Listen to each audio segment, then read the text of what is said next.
Presents for Percy. Mrs. Kindly's health had greatly improved following her trip to Bournemouth. No longer confined to her bedroom, she waved to the engines every day from her garden.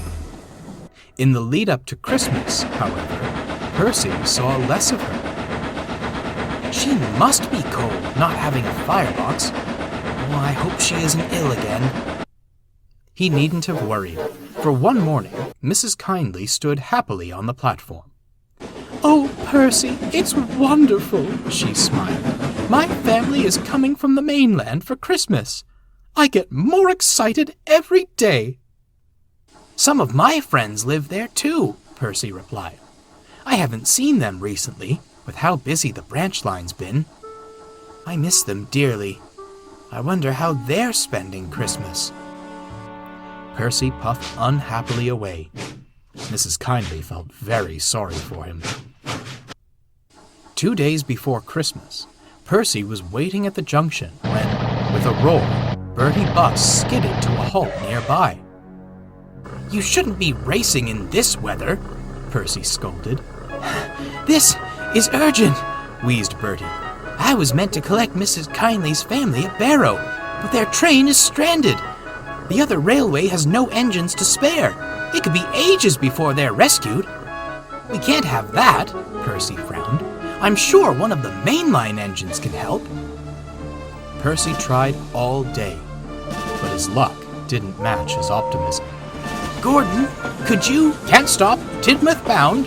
No time for branch line gossip," the big engine called as he sailed through. "I say, James, are you bound for the other railway?"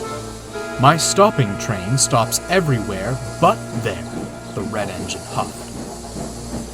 "Surely you're going to the other railway, Henry." "I am," smiled the green engine. "Tomorrow morning, that is, with the flying kipper." "Caw!" sniffed Percy. "The Kindleys won't want to ride in your fish vans." "Bother those big engines. I shunt their coaches for years, but they can't do me one small favor. I'd like to show them something." "Perhaps you can." There was Mrs. Kindly, and the fat controller. "Percy, would you collect my family?" Percy was so surprised, he didn't know what to think. "Oh, sir! May I, sir?" "Certainly, Percy. Mrs. Kindly is a good friend of our railway. We mustn't allow her Christmas to be spoiled. Toby will handle the goods, and has offered to lend you Henrietta and Elsie. The signalmen know you're coming. Off you go." Percy didn't need telling twice. In no time at all, he was steaming down the main line. "Beep, beep! Off to town! Off to town!" he cheered. On the other railway, 2 tank engines sat stranded with a rake of coaches. "Told them I wasn't suited for these distances," the first grumbled. "Could be worse," soothed the smaller one. "At least we can heat the coaches for the passengers. Help will come. You watch." A headlamp pierced through the darkness, accompanied by a boisterous whistle. "Do you suppose that's our help?" smiled the first engine. Percy wheeshed to a halt, grinning broadly. "All change for Kindly Cottage," he called in his best express engine voice. "Well, paint me orange and call me Scrap. Is that you, Percy?" Percy was speechless.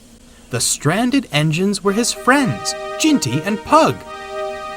"Sandbox Claus must have caught the early train," Ginty chuckled. "Santa Claus," Pug corrected.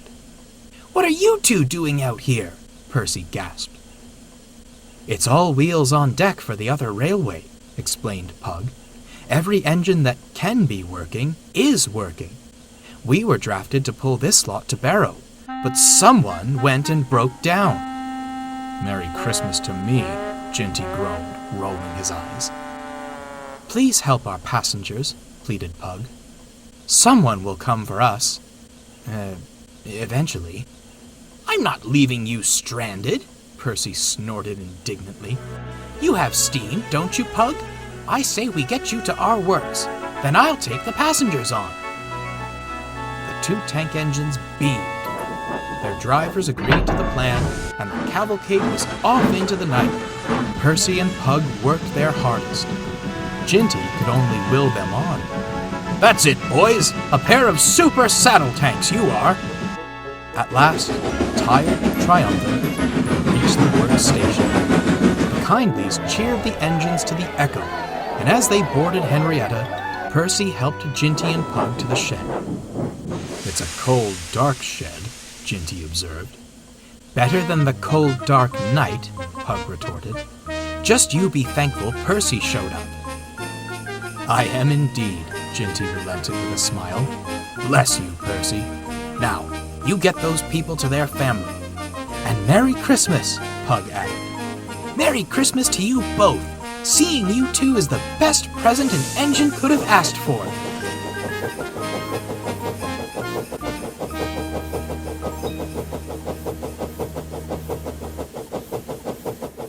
With a final jubilant whistle, Percy set off once more, bound for the comforting sight of Mrs. Kindley's cottage.